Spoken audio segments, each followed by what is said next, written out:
All right. Hello, everyone. My name is Diamond Rivera, and you just watched an amazing performance by one of our special guests tonight from Movimiento Dance Company.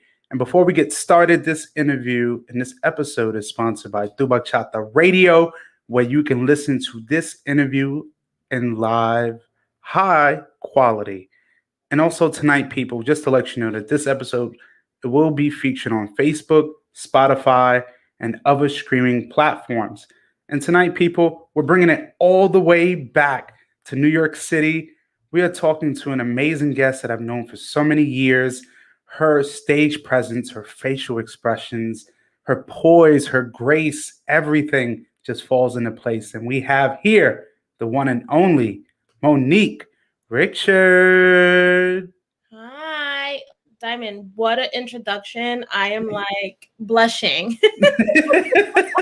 I mean, you deserve it. I mean, Monique, I mean, just from that video we've seen already, I mean, in just the amount of years of experience on various stages, I mean, Monique, you really truly are a success. And I'm really happy I can have you on tonight.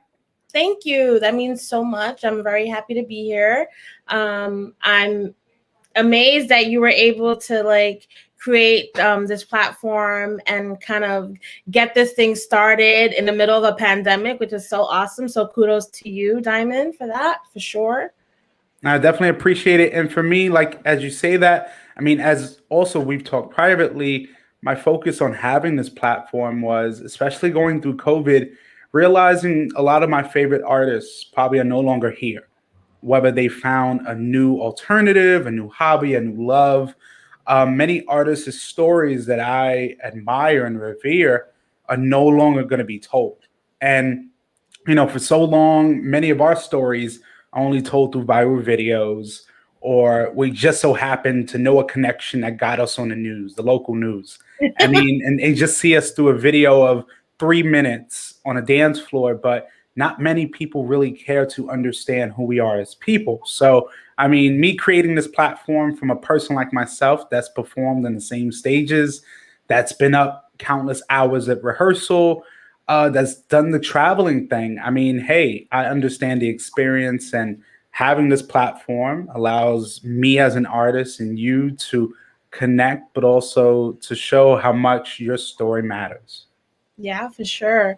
Everyone's story matters, and I think it's important that they're all being told. And I think it's great that you're doing that. It's funny because um, there's so many people in this community, right? And we're always surrounded by people. Well, pre COVID, we're always surrounded by people. These congresses were like thousands of people, Yeah. and you know everyone in like passing, but how often do we really get to know the people who we're dancing with, right? We share these like intimate 3 minutes Yeah. these people, and a lot of times we just know them by face, sometimes not even by name. Well, now that we have Mhm. social media, we kind of add everyone to our social Yeah. media, but so it's great to see that we're trying to get to know everyone a little bit deeper, get more personal, which is, I think we all need that.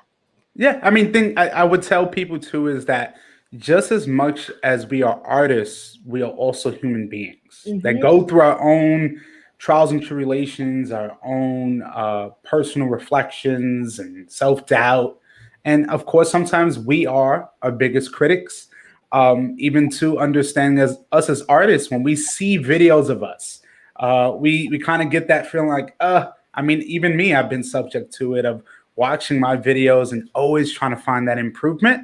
Yeah. But also taking a step back and saying, wow, I was lucky enough to be on a stage when you see all of those people watching you. A Hmm. lot of them really do get inspired. But also to let you know that throughout this interview as well, before we get really started into things, we will be having live comments coming in. For example, all the way from New Evolution out there in Florida. We got my boy Guy Lavelle Hey showing us some guys. love. As well, we have a very special guest here. And it says Facebook user, but I definitely know who this is, your partner, the one and only Mike Garcia. Yes, he's in DR right now. I'm hating. I know. I saw his Mike on the Move on TikTok, and I was like, oh, he must be going somewhere.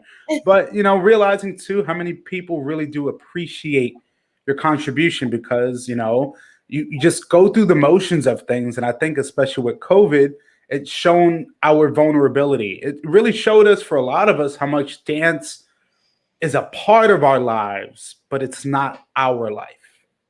Oh, yes. It's crazy how it just became non-essential, right? Mm-hmm. But at the same time, I feel like for a lot of us, it was, right? Like, yeah. I mean, I guess I'm blessed enough to, be working full time. So I didn't lose my job in the middle of the pandemic, but so many dancers who are artists, mm-hmm. This is their livelihoods, right? And so it was essential to them. And yep. Then also how much we rely on dance to just relieve our daily stressors, and yeah, not having that outlet during the pandemic was I'm sure it was a challenge for everyone out there who shares this passion of dance. So yeah, for sure. Yeah. And, as I do with every one of my guests, of course, we're going to talk about the current success, and definitely in the past, and the work you've done and the stuff we love. But I think it's also really important to highlight really the humble beginnings, as I say, of understanding the person beyond just the dance floor, the stage. And, as I start every interview, I always ask my guests, and I will ask you, can you let us know, to start with, who is Monique before the stage? Okay, so Monique before the stage was still someone who loved dance. Mm-hmm. Dance and music, it was always an important part of my life. I grew up dancing. I would say dancing at home, right? Because mm-hmm. I didn't take dance seriously until 2010, because I didn't know I had that option. I was born and raised in Brooklyn. Both my parents, my mom is Puerto Rican, my dad is Dominican, and so I grew up in a Hispanic household. Yeah. And we danced merengue, we danced bachata, we danced salsa when I was growing up as a kid. But, it was just something that we did at parties, Yes. And I learned from, stepping on my dad's feet, or dancing with my cousins, teaching me how to do 1, 2, 3 tap.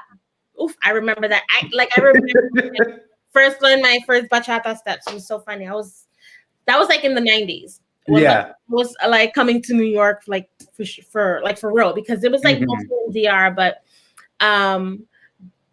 wow, that was where my passion for dance came from. My family always had big parties, and, mm-hmm. and everyone danced with everyone, and so dance wasn't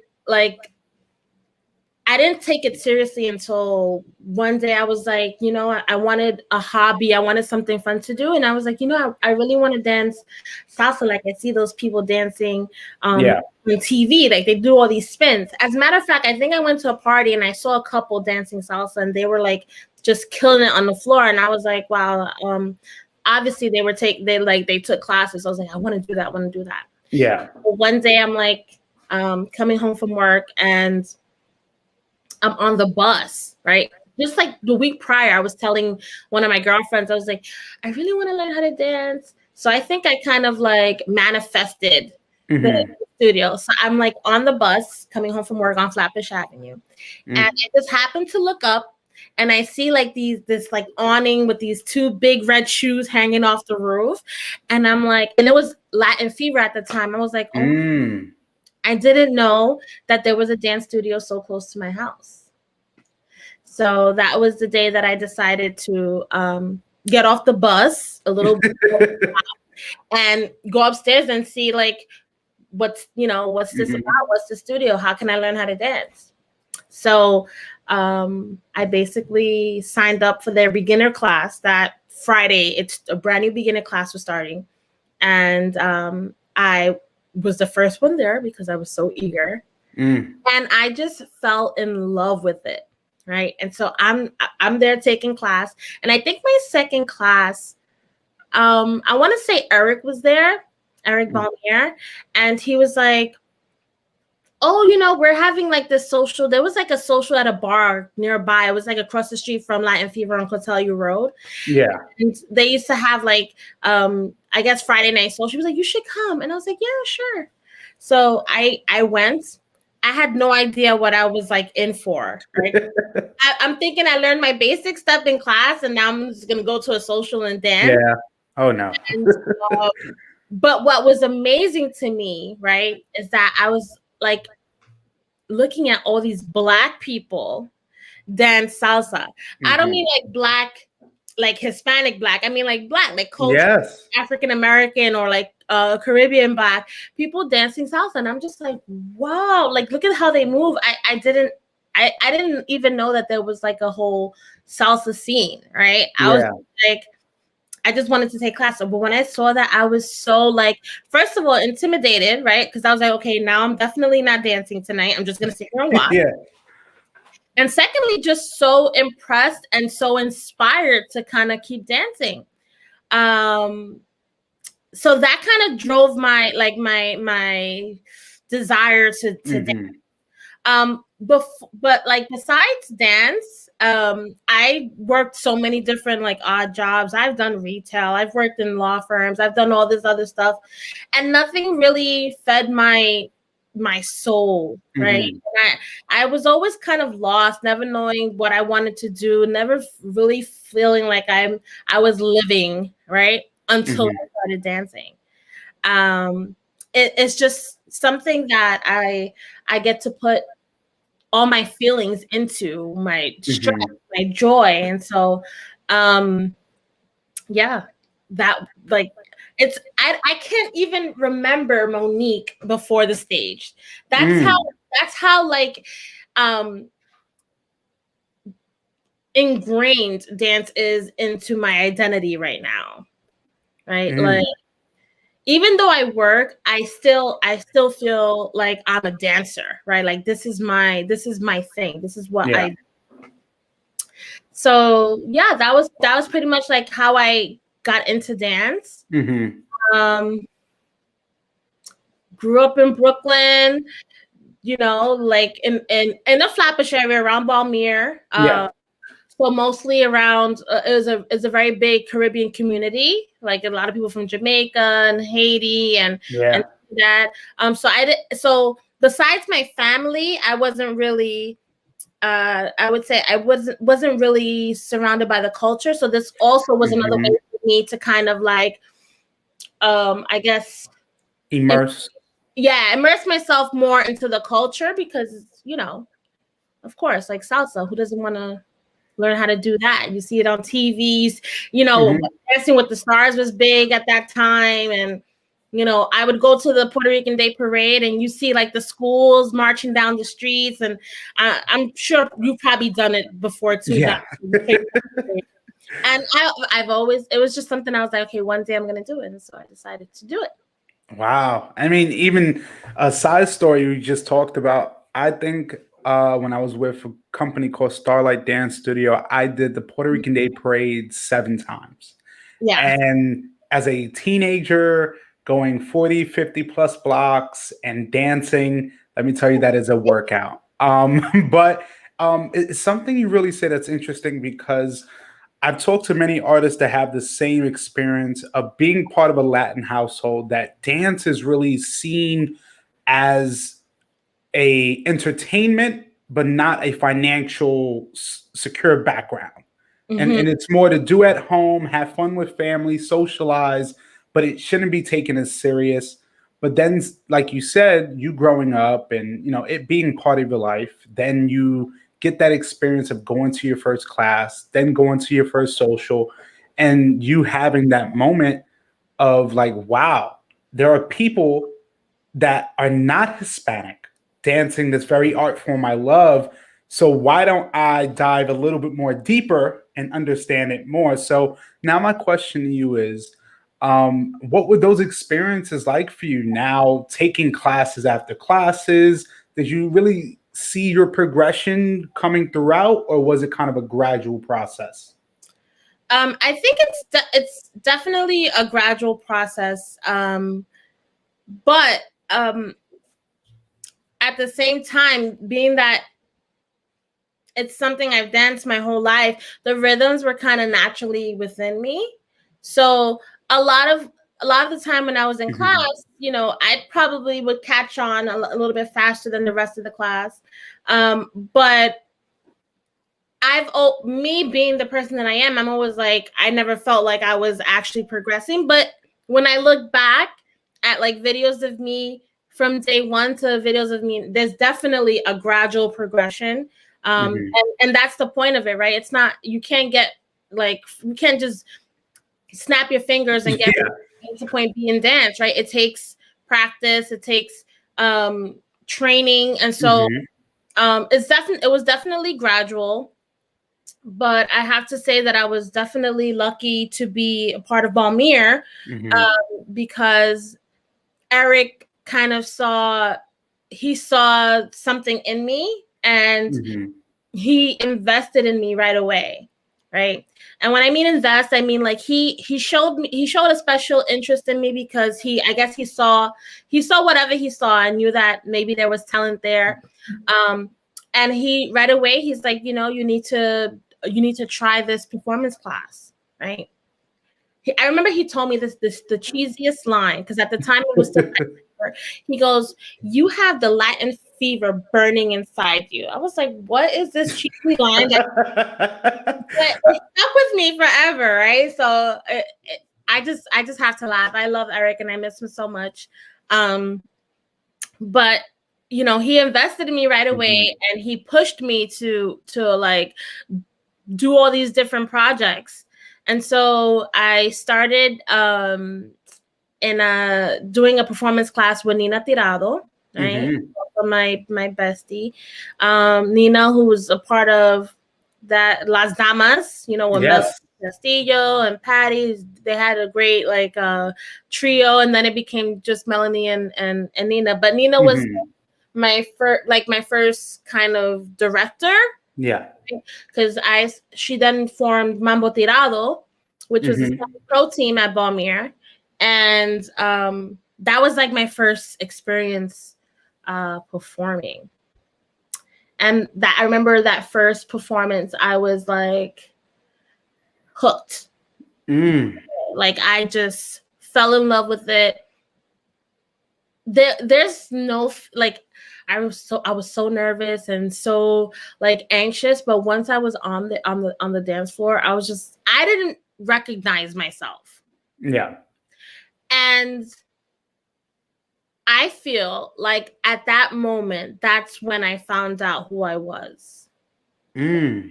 Um there some I was always I was a shy person, and people find that hard to believe when they meet me Yeah. now. I do too. I definitely am surprised.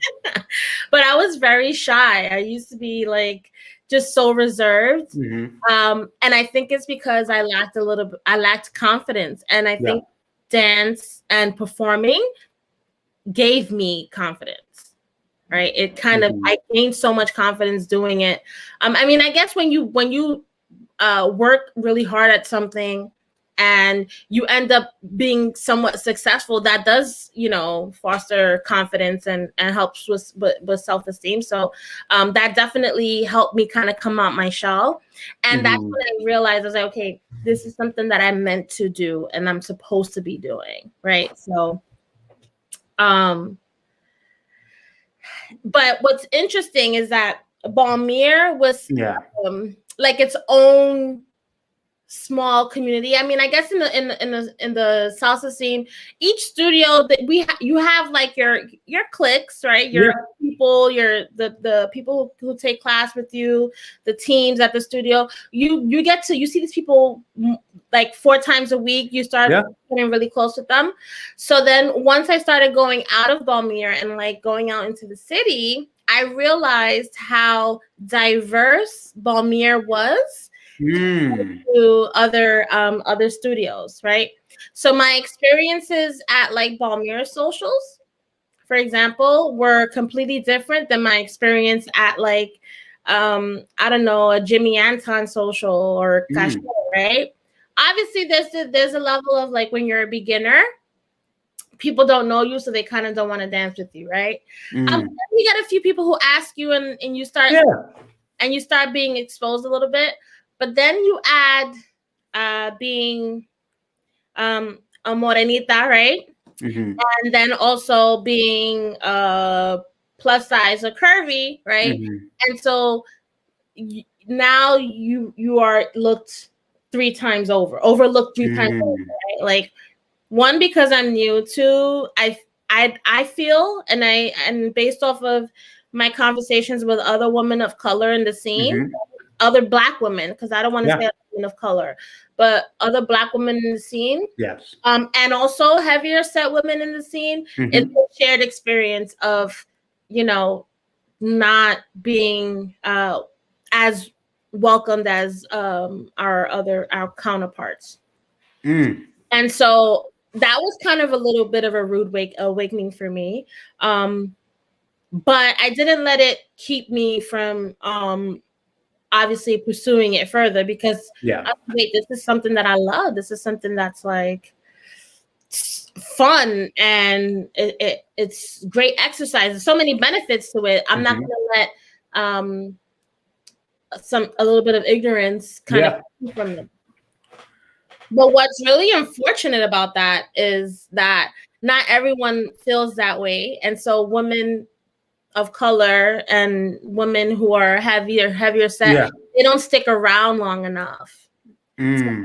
to get to fully enjoy our community, right? Which is Mm. a community that has so many benefits, and it's so Yeah. much fun. And unfortunately, they leave because they're not as welcomed as others are. Oh, yes. I mean, and since we have to go there, because I believe it's very important, I myself, being, I would consider a husky, stocky, a plus size dancer, whatever you may call it, for years, I personally put that chip on my shoulder because I knew my counterparts who were even more slim, more fit, they were going to get those looks. And I remember going to auditions for specific companies that I auditioned for, got in every company. But I remember one company specifically, and I told the director, I said, I'm going to make sure I put on a show and make sure all these skinny boys watch me. Because the thing is, it's funny, but at the same time, for a person like myself and yourself that's gone through those experiences, the thing about New York, when they say it's tough, it is. Even from our own peers, even when the quote unquote constructive criticism is meant with a good heart, they are not fully understanding that they don't live our experience and don't understand the harshness and reality that can be put on us. I mean, first of all, you giving the opportunity to even be on a stage, no matter what you are, how you look, is a privilege. Having the opportunity or having the determination to work hours and hours and hours in to produce a choreography that you and somebody else is performing, that takes a lot of effort and dedication. And for me, I would definitely say New York has been a huge, even though I love New York, has been a huge hypocrite on quote unquote being accepting, but only at certain moments. Right. And like you said, it was very important was not too many people who are plus size stick around because unfortunately the harsh reality or harsh critiques of some leave them saying, why would I stay somewhere where I feel I may not be wanted? Mm-hmm.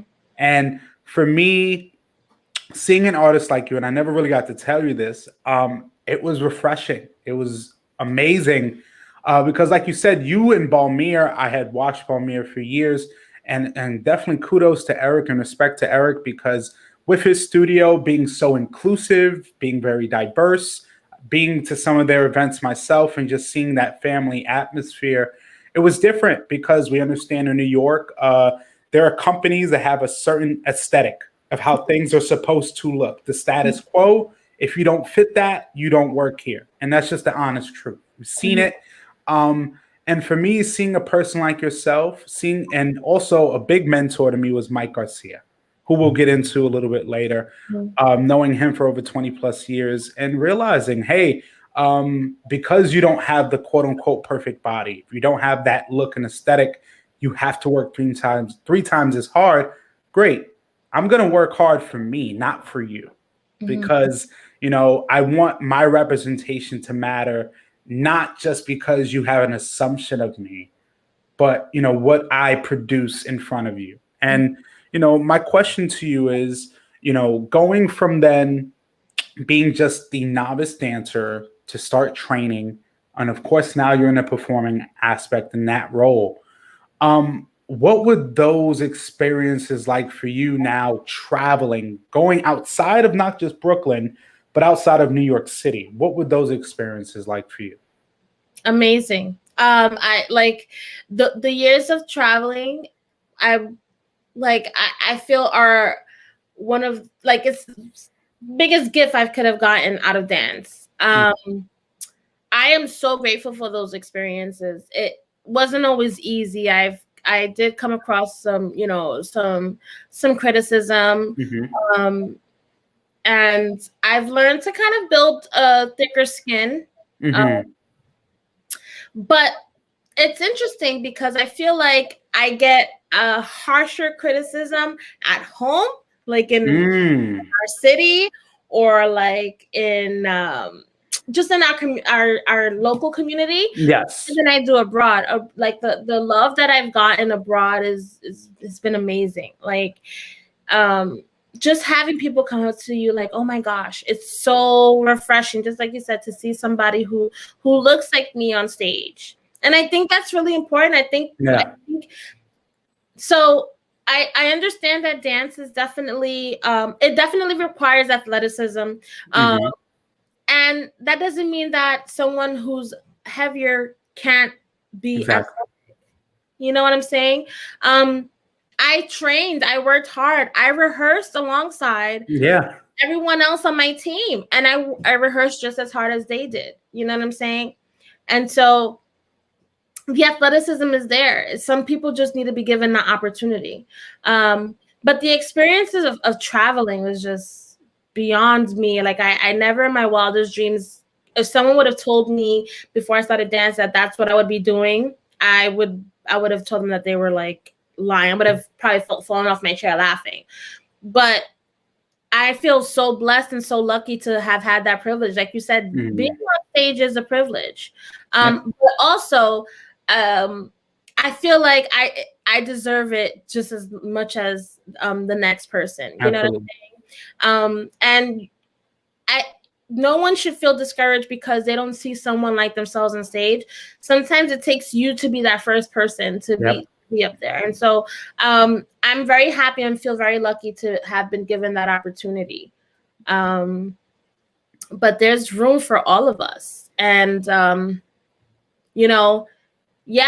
you won't see me on stage flying, right? You won't see me attempting any tricks like Karen and Ricardo. But you know what? I can give you flavor for days. And I will continue to do that regardless of my my size. Yeah, right? Absolutely. So we all have something that we can offer. And I would definitely encourage anyone to, if you're serious about it, to put the work in, and it'll happen, No, absolutely right. And something I gotta say and be honest, when I talked about New York being hypocrites, because my biggest issue is that the biggest criticisms come to women, to Black women, and also women of color, but also plus size women in our scene. But when it comes to the men, it's almost, oh, it's okay. And I have to be honest because I'm the male who has danced with other women, and we're kind of given a pass in a sense for some of us. But don't get me wrong, I've been at shows, and I'm going to be completely honest with you. I performed at Yamule when it was on 170th in Mount Eden. I still remember the performance. I had a Puerto Rican routine costume when I had my big hair. And I remember vividly people literally like this. and waiting for me, I can tell, to mess up. Mm-hmm. And I didn't give them that opportunity. And I put that performance in people's faces of showing them, I'm going to make you look past my aesthetic, and I'm Mm-hmm. going to make you look at my craft. And since that time, ever since then, I could never be scared again of any other place, because certain places you go to, you get that feeling. And it's not just Yamule, it's other places, whether it's in New York or abroad, that the crowds are harsh. Yeah. And we got to be honest. In New York, especially, we quote unquote love our artists, but we will be the first ones to say something if they tripped or fell or something went wrong. Right. So, I mean, the unity aspect, we can say that, or we love each other, but in reality, a lot of us have been victims to being shady or shaded. So, Right. I mean, I think also as a collective, especially with COVID and everything and us coming back to some normalcy, really taking that word of inclusion to heart. And now allowing artists, because I think also, in my opinion, when we come back to some normalcy, our scene's going to look different. Mm-hmm. I mean, there's not going to be the same dancers we had. There's going to be a new generation of dancers. And that for me now helps me transition. When I say generation, is something that I've called you a generational artist, and something I appreciated. And as we transition into now, from going from Balmir, and of course, we've seen you over the years doing your competition pieces, I believe at the World Salsa Summit, Mm-hmm. and other places. But for me, what I really appreciated was the partnership then after with Mike Garcia from Movimiento Dance Company, and kind of give us an understanding of how that came about and what those experiences were like. Well, Mike was my favorite thing about dancing. He's so amazing. He's like, as a dance partner, he's phenomenal. He's so supportive. I feel very lucky because, you know, I hear some horror stories out there with like women and their male partners, and I've been very lucky in that regard. As for Mike, I remember I saw him performing with Megan one day, and I was like, he looks so much fun. I would love to dance with him one day. So, you know, as they say, I was like, let me shoot my shot here with Mike. So I sent him a message on Facebook, and I was like, hey, you know, I know you have a dance partner, and I love your partnership. I love watching you. But one day I would love to dance with you, right? I was like, oh, that's so sweet. Thank you, blah, blah, blah. He was like so nice about it. He was like, right now, yes, I do have my dance partner. I have a lot going on, but you know what? I'll keep it in the back of my mind. I was like, great. He was, you know, he was very nice about it. This is me just, you know, trying to like see, you know, you never know what happens. Yeah. So years later, I think I was like getting ready to go to Portugal, and he calls me. I think he called me or he Facebooked me. I can't remember. But he goes, so remember that time that you said, he's like, well, Megan is retiring and I would really love for you to be my partner. And I was like, hell yeah. Like I would love it, because he just has this charisma that I always loved watching. And seeing him and his routines with Megan, they were like fun and definitely like unique. And I felt like our energies would kind of match on stage. So once we started rehearsing, I just felt so cared for as a dance partner. You know what I mean? And it's like, I think that's what we look for in any relationship. And Mike was just like the epitome of a supportive partner. Like he even got me out of my comfort zone of like attempting to do tricks, you know. I felt so safe with him. He's like, girl, I got you. So we started our first routine with Pete's Madness. And the good thing about our partnership is that we're both like, it's a collaborative effort, you know what I mean? the routines are they come out of both of us. We're sitting there in the studio working. I have an idea, or he has an idea. We may shut each other down sometimes, but it's definitely a safe space to work through our ideas. And it's been an amazing journey since then. We didn't get to travel as much as we would have liked, but we've done a few shows. We've been in Canada. We performed in Canada. We went to Italy, to Mamboland, to do our Wawanko routine, which is one of my favorite routines. And then we've done a lot of local stuff. We've done Connecticut, New York, and just the support for us has been amazing, right? Like, I never would have imagined it, but you get people. Oh, you're Monique from Mike. Yeah. Yeah, you know who I am.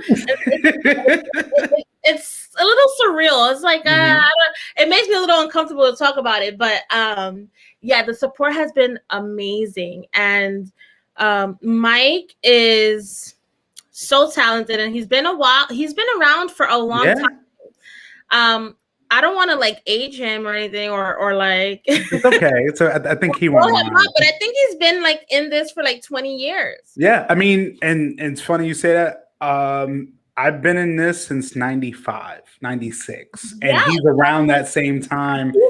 I grew up with him. He was the one teaching me stuff about what to do. He was a little bit older, but yeah, Mike's been around, and all of that knowledge and experience definitely helps. Yeah, he's definitely an OG in the salsa scene. And it's been so much fun working with him, Diamond. Like I wouldn't trade him in for anything. So no, you guys can't have my dance partner. Yes.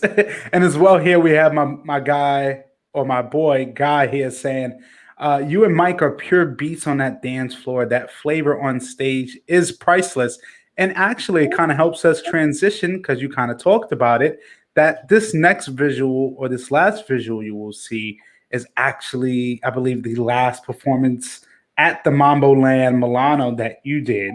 And at least before we put it on, can you give us a brief intro into what we are about to see? Well, this is our performance in Italy, Mamboland. Mike and I had such an amazing time out there. The support was fantastic. It was a beautiful experience. This is our Wawanko piece. It was a collaborative effort. We both choreographed it together. And I hope you guys enjoy it. I hate watching my videos, so I hope you guys enjoy it. Absolutely, everyone. Check it out.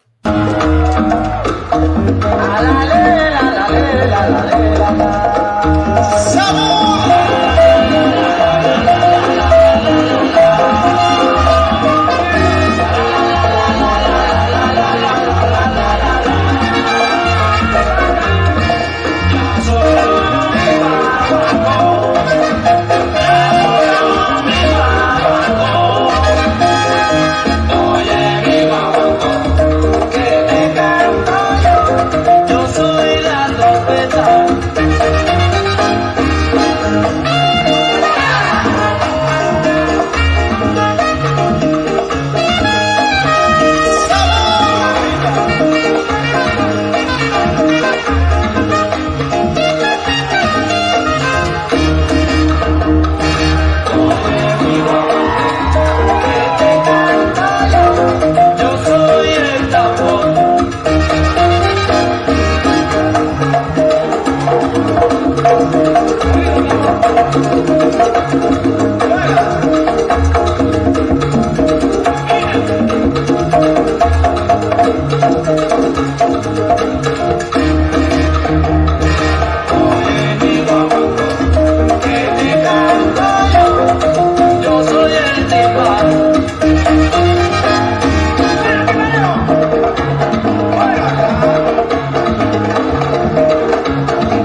Oh my God. Great fire. I mean, and let me tell you, when I'm watching routines, the one thing I focus on, besides the choreography, besides the hand movements, the lines, is the facial expressions, is the emotion. And that is something for me that you can't just give someone. And it has to be created. And seeing just the work that you and Mike have done, especially over the years, but seeing this routine, everything makes sense. Everything works in unison. You guys, again, like I say, are like a hand in glove, and realizing you know when to do those looks to the crowd. You know when to give that wink, and that's something you can't really teach in a sense. It has to be, cultivated. So seriously, kudos to you and just your amazing, amazing dancing skills. Thank you, Diamond. That means a lot.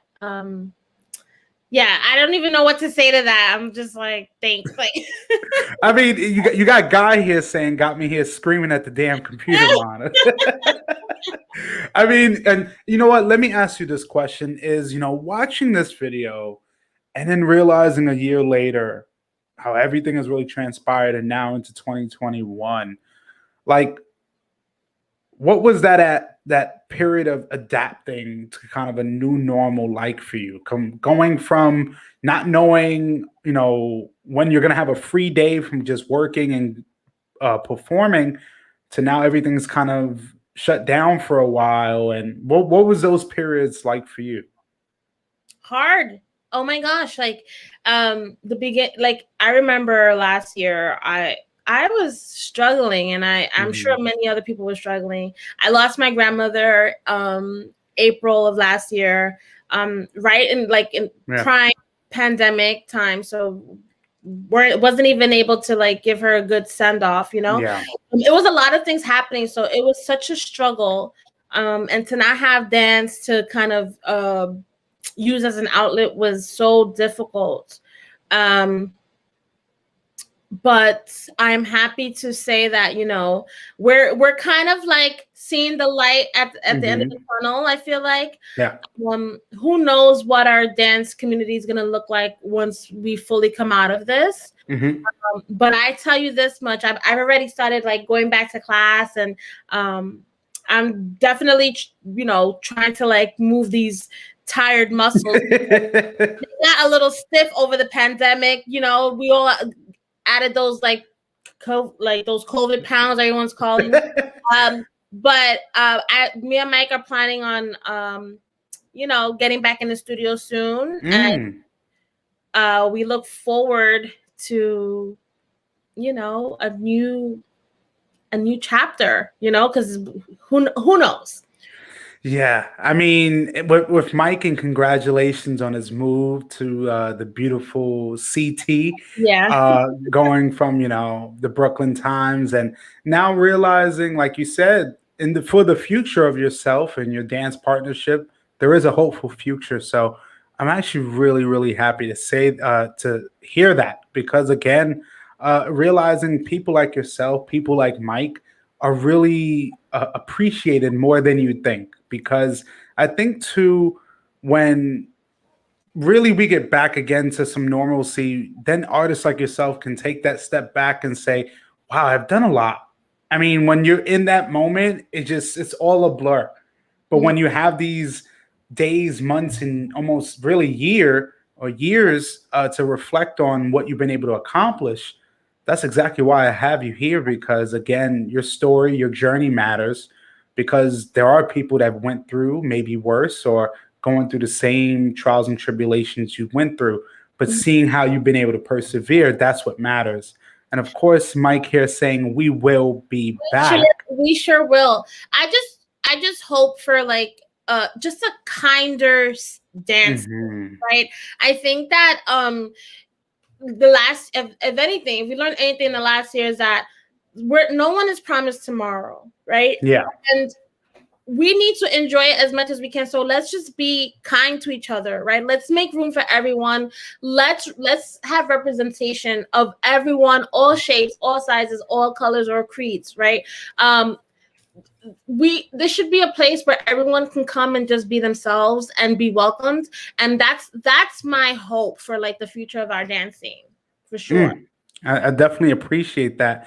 And right before we transition to our last segment, Guy here letting you know that, you and Monique, or Mike, you and Monique are definitely invited over to Guy's place in Florida. Yeah. So, I mean, hey, this platform brings people together. So why not? I mean, make it a big party. And now I think it helps us transition to our last segment called the randoms, which is about 10 questions. Can be some spicy questions, could be some interesting questions, local questions. But it helps us and helps myself and everyone else get to know you a little better. So Monique, all I need to know is when you are ready. I guess I'm ready, but not really. Don't worry, I won't bite that. Okay. All right, number one is, if you could have one wish, what would it be? This is gonna be really cheesy, Mm-hmm. but I wish for world peace. I mean, I don't blame you. I don't blame you at all. Coexist. Yeah. Hey, I mean, if we had that, we'd have a lot less problems. I'll say that. All right, next question is, if you had your own store, or as we call it in New York, bodegas, if you could have your own bodega, what would it be called? Sabor. I'm assuming there's a spot in the Heights right now that got that name, but I'm gonna give it to you right now. So we're gonna take it. All right. Next question is, if you could have one road trip to one place, where is it? The USA. I'd love to road trip around the whole country. I've never done that before. Okay. I mean, but one thing is that Mike has to be there, my dance partner, because he has the bomb playlist every time we take road trips. So me and Mike going across the country for sure. Oh yeah, I mean, maybe I should bring up, what was that video about in Italy? I think you were trying to get a photo of him, or somebody was trying to get a photo of someone, and it just wasn't going perfectly. I saw a video, it was like a blooper thing of, I guess it was a pose or something, and somebody wasn't getting the pose right, or there was people in the way. I don't know if you're. I think we were like, I think that was in Venice. Yes. And we were trying to do like a boomerang thing, even. And people just kept walking by, looking at us all crazy. Because first of all, two big black people dancing. We were definitely, like we stuck out like a sore thumb. So. Yeah, I think that's what you're talking about. Yes, that was definitely interesting. All right, next question. Oh, wait, before we get started, we have all the way from the St. Louis area, Miss Carmen here showing love. Man, I definitely love Carmen. Had an amazing time with her on the podcast last time. But this actually brings me to my next question. If you could choose a different name, what would it be? That's really hard.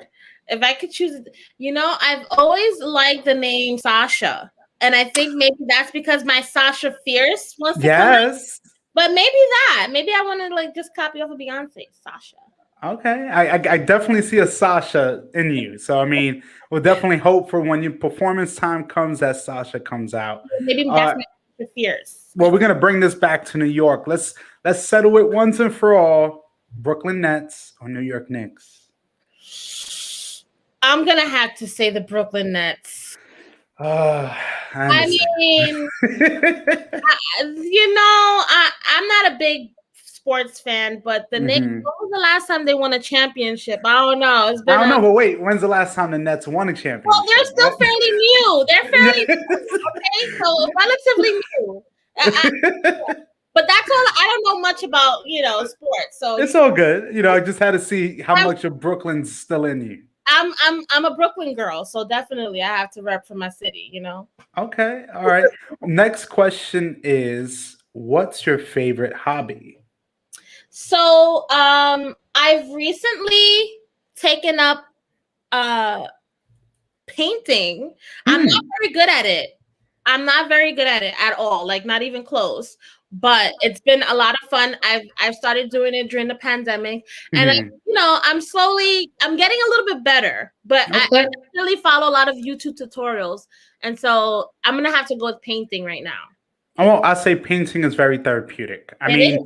when you add a little wine or a little liquor, it gets a little more interesting. So, I mean, I definitely hope we can see a painting in the future, hopefully, when you feel more comfortable. So Yeah. I think, all right, this one here I call a spicy question, or it just needs to be answered. What is a huge turnoff for you, Monique, when you are at an event from someone who wants to dance with you?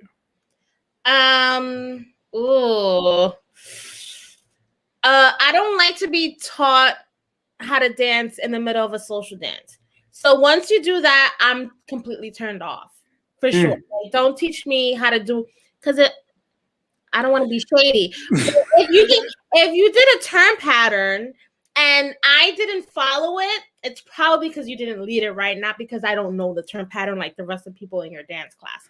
So that's my little shade for the day. That's it. Okay. So teach me on the dance floor, please. Absolutely. All right. Next question is, if you had a superpower, what would it be? If I had a superpower, it would be I feel like, fly. Okay. You can get to where you got to go, get there in time. And Really, okay. because I'd save a ton of money on Ubers. Hey, I mean, I can't lie. I agree because I used to be an Uber Diamond member, and man, I'm just struggling on gold right now. I'm trying to save my money, so I know how those are. All right. Well, it brings us to our last two questions, and the first one would be: is I need you to describe yourself in 3 words. Diamond, these questions are so hard. Like, I know. in this interview, I don't like to talk about myself. Okay, let me see. Loud. I'm loud now. I have a really, I come from a big family, and so you have to kind of like scream in order to be heard. So I would say loud. I hope that people would consider me to be kind. I really try to be. And I would say silly sometimes. Yeah. Okay. I like that. I like that. And now it brings us to our last segment called word association. But the third one will be a little bit different. But this is how it goes. It'll be about 3 words, or it can be even a paragraph or a passage. And I might ask you, what's the first thing that comes to mind when you see this or hear this?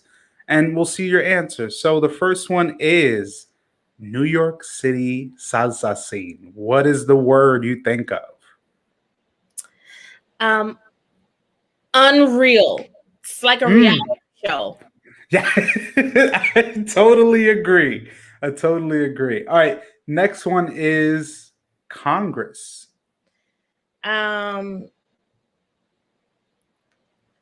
Sore feet. I definitely agree. I definitely agree. And the last one, this word is acceptance. One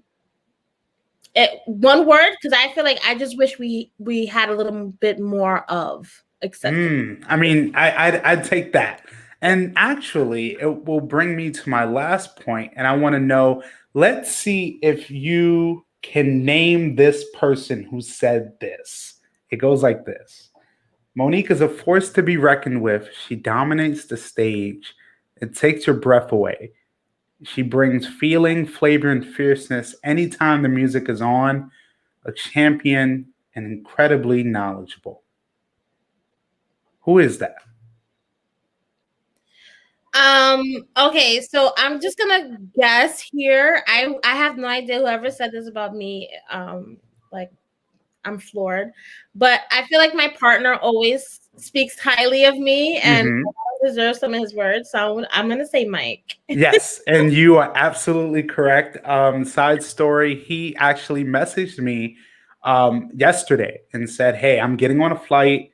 I know you have this interview. I may not be able to catch everything, but I need you to send this to her and just let her know that I'm here for her." And that's right there when he said that, it melted my heart because, I mean, hey, no matter if you're near or far, when you have that connection with your partner, it definitely shows. He's the best.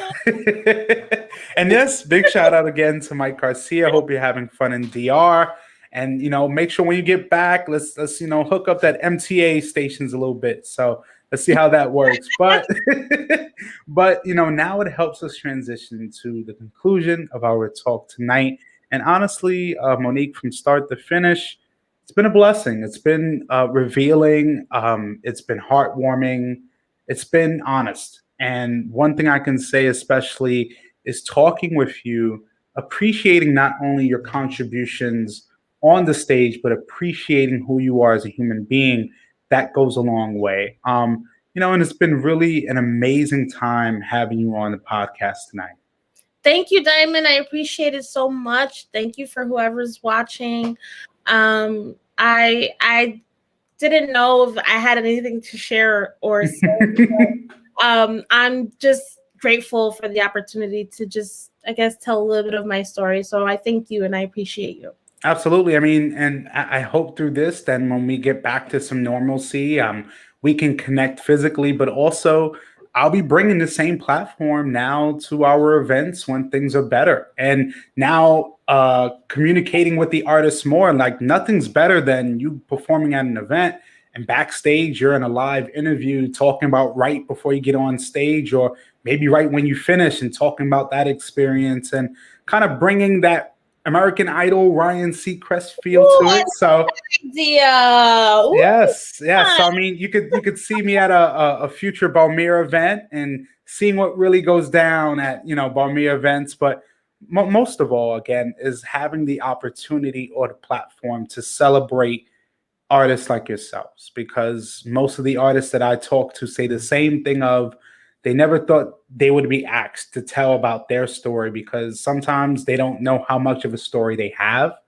But it's usually the people like me who are from afar, who've been watching that journey, that can say, no, everything you've been trying to accomplish, I'm seeing it. And now that I have this platform, I can celebrate it, because evidently a lot of our communities, we celebrate the high moments, but we really don't care to understand just the person. So, it's been really amazing having you on. But before we go, I would love to know if you had any last few words for myself and the audience, but maybe also some contact info on where people can see maybe your future projects, or kind of if somebody's interested in taking some dance classes maybe. Yes, so for sure. So Mike and I are still working on getting, out of this pandemic. So we are going to be working on possibly doing some workshops pretty soon in New York City. You can follow us on Instagram. You can follow us on Movimiento Dance Co. or Mike at I Dance for Donuts. Or you can follow _Monique 567 if you guys want to just keep tabs on us. I appreciate all of you for tuning in, and thank you again, Diamond, for having me on the show. And I hope to dance with all of you again really, really, really, really soon. I'm not gonna say no to any dances, I promise. Yes. At this point you shouldn't. Unless you try to teach me on a dance floor, but that's it. I mean, wait. All right. Can we, besides that, and unless you need good hygiene, I'm hoping everything that's going on, please, my follows, my leads. Wash your hands. If I gotta be real, wash your hands, wash your ass. I mean, bring extra deodorant, bring extra shirts and towels, because trust me, these socials that are really picking back up, us dancers want to get back to what we love, but also safely. And reconnect with the people we love and miss. So again, and this has been another great episode 123 of the Live Discussions with Diamond podcast. I am here, Diamond, and we just had an amazing episode with the one and only Monique Richard, all the way from BK. Shout out to Brooklyn and everyone. I hope you have a enjoyable rest of your evening. Have a safe night, and I will see you soon.